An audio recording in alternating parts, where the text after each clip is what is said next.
Hey, what's up, y'all? If y'all feeling all this great content, don't forget to subscribe to the channel and hit that bell so you can get notifications.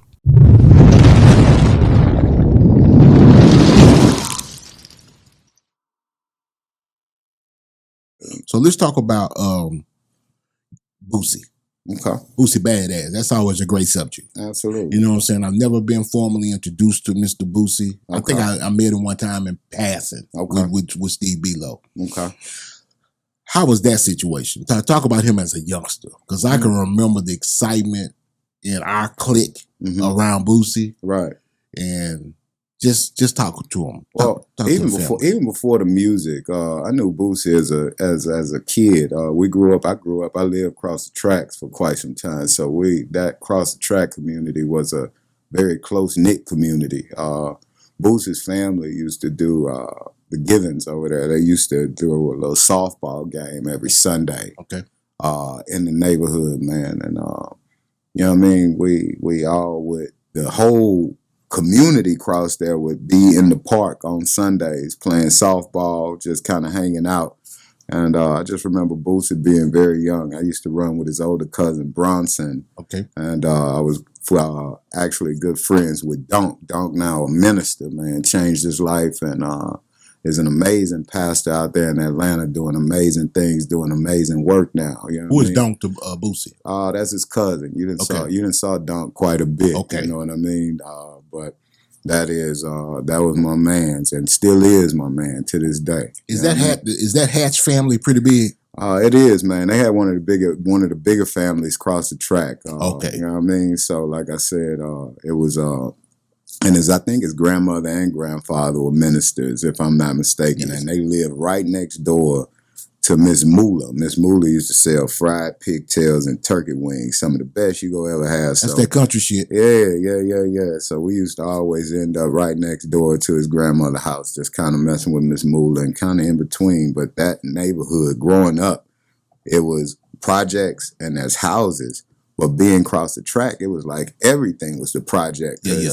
We were all in this confined area. Yeah. And you had friends, multiple friends around there. That we grew up, man, you had 50 partners to ride bikes with. You know what I mean? Yeah. Christmas time, you got 10 guys coming out with new radios at the same time, or Walkmans, whatever was in style.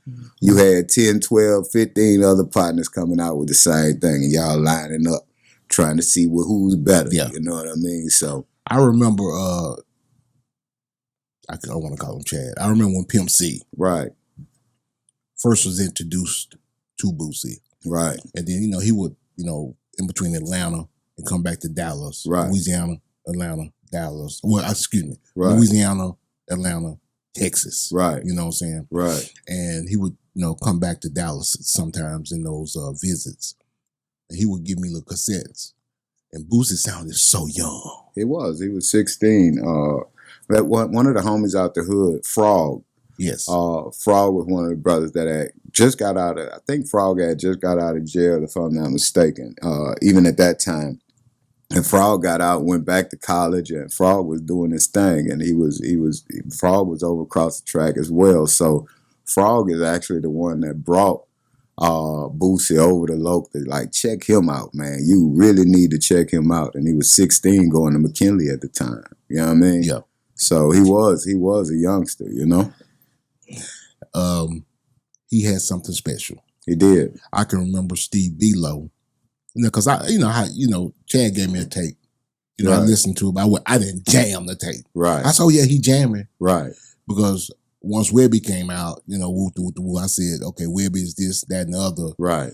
But he told me, hey, listen to it. Wait till you hear this Boosie cat. Man, nah. And I said to myself, I gotta, even with that, man, you know what I mean? Like, Boosie was hot as fish grease, even with the Webby joint, you know what I mean? What happened was, CEO Loc went to prison. But we had like I say, we come up off the double platinum, Bout It soundtrack, Bleed album that went gold, and now you got Boosie as the youngest of the camp. You dig? And It's your girl Jazzy K with Super Tight TV. We want to thank everyone that's been watching.